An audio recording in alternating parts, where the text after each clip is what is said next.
Welcome back to gossips garage. వ్యతిరేకం కాదంటారు, అనుకూలమని clear cut గా చెప్పరు.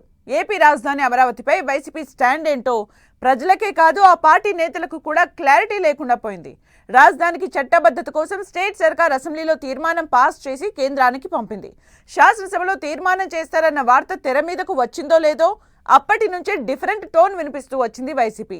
మరి లోక్సభలో ఫ్యాన్ పార్టీ ఎలాంటి స్టాండ్ తీసుకుంటుందో అన్నదే ఇంట్రెస్టింగ్ గా మారింది. రాజధానిపై వైసీపీ తన వైఖరి ఏంటో చెప్పేబోతోందా? అమరావతికి వ్యతిరేకమని చెప్పే సాహసం చేస్తారా? స్వాగతిస్తున్నామంటూనే తిరకాసు పెడతారా?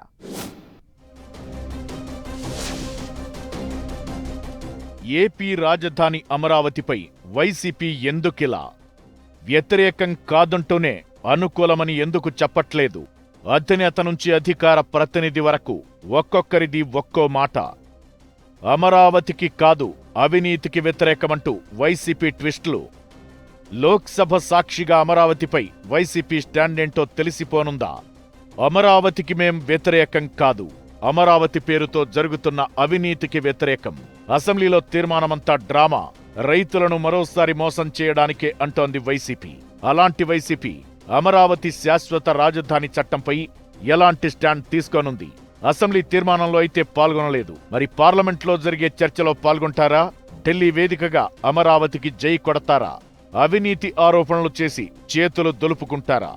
అసలు వైసీపీ వ్యూహం ఏంటనేది ఇప్పుడు ఆసక్తికరంగా మారింది. ఏపీకి శాశ్వత రాజధానిగా అమరావతి అంటూ అసెంబ్లీలో తీర్మానం పెట్టి కేంద్రానికి పంపింది కూటమి ప్రభుత్వం. దీనిపై పార్లమెంట్లో బిల్లు పెట్టబోతోంది కేంద్రం. రాష్ట్ర విభజన చట్టంలోని సెక్షన్లను సవరించి అమరావతి రాజధానికి చట్టబద్ధత కోసం బిల్లు ఇంట్రడ్యూస్ చేయనుంది. ఈ సమయంలో లోక్సభలో చర్చ జరిగే అవకాశముంది. అప్పుడు అమరావతిపై వైసీపీ స్టాండ్ ఏంటో క్లారిటీ రానుంది. పార్లమెంట్లో అమరావతి రాజధాని బిల్లు పెట్టినప్పుడు వైసీపీ ఏం చెయ్యబోతుందనేది రాజకీయ వర్గాలతో పాటు ప్రజల్లోనూ ఆసక్తి రేపుతోంది. అమరావతి శాశ్వత రాజధాని అని అసెంబ్లీలో తీర్మానం పెట్టడం పెద్ద డ్రామా అని చెబుతున్న వైసీపీ అటు పార్లమెంట్లో ఎలాంటి వ్యూహాన్ని అమలు చేయబోతుందనేది సస్పెన్స్ గా మారింది. ఒక పక్క అమరావతికి వ్యతిరేకం కాదంటూనే అమరావతి పేరుతో ప్రభుత్వం చేస్తున్న దోపిడీని మాత్రమే వ్యతిరేకిస్తున్నట్లు చెబుతోంది వైసీపీ. చట్టబద్ధత అంటూ కూటమి సర్కార్ డ్రామా చేస్తుందని కూడా అంటున్నారు వైసీపీ నేతలు. అలాంటి వైసీపీ పార్లమెంట్ చర్చలో పాల్గొంటుందా? పాల్గొంటే ఏం చేస్తారు? అనుకూలంగా ఓటు వేస్తారా? వ్యతిరేకంగా ఓటు వేస్తారా? లేదా పూర్తిగా ఓటింగ్కు దూరంగా ఉంటారా అనే ప్రశ్నలు తలెత్తుతున్నాయి.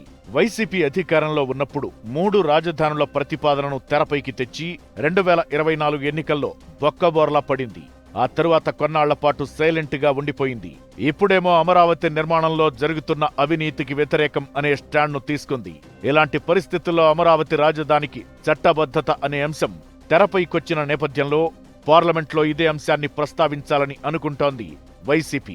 పార్లమెంటు వేదికగా అమరావతిలో కూటమి ప్రభుత్వ పెద్దలు అవినీతి చేస్తున్నారంటూ ఆధారాలతో సహా వివరించేందుకు సిద్ధమవుతున్నారట వైసీపీ ఎంపీలు. అయితే ఓటింగ్లో పాల్గొంటారా లేక ఓటింగ్ను బాయ్కాట్ చేస్తారా అనేది క్లారిటీ లేదు.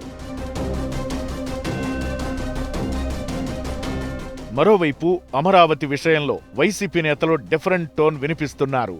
అధినేత నుంచి ఆ పార్టీ అధికార ప్రతినిధి వరకు ఒక్కొక్కరు ఒక్కోలా రియాక్ట్ అవ్వడం చర్చకు దారితీస్తోంది.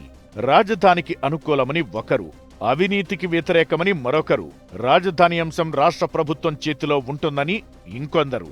ఇలా ఓ లైన్ అంటూ లేకుండా ఇష్టమొచ్చిన స్టేట్మెంట్లిస్తున్నారు.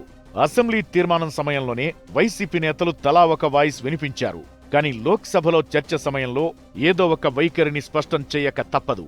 రాజధాని నిర్మాణంలో కరప్షన్ జరుగుతుందనే అలిగేషన్ సపరేట్ సబ్జెక్ట్. రాజధానికి చట్టబద్ధత అనేది ప్రజల ఎమోషన్తో కూడుకున్న అంశం. ఇలాంటి 2 డిఫరెంట్ అంశాలను ఒకే డయాస్ మీద వైసీపీ ప్రస్తావించాలనుకున్నా వాళ్ల వైఖరి ఏంటనేదే హైలైట్ కానుంది. ఈ నేపథ్యంలో లోక్సభ వేదికగా అమరావతిపై వైసీపీ ఎంపీలు తమ స్టాండ్పై క్లారిటీ ఇస్తారో లేక రాజధాని బిల్లుపై చర్చకు దూరంగా ఉంటారో వేచి చూడాలి మరి.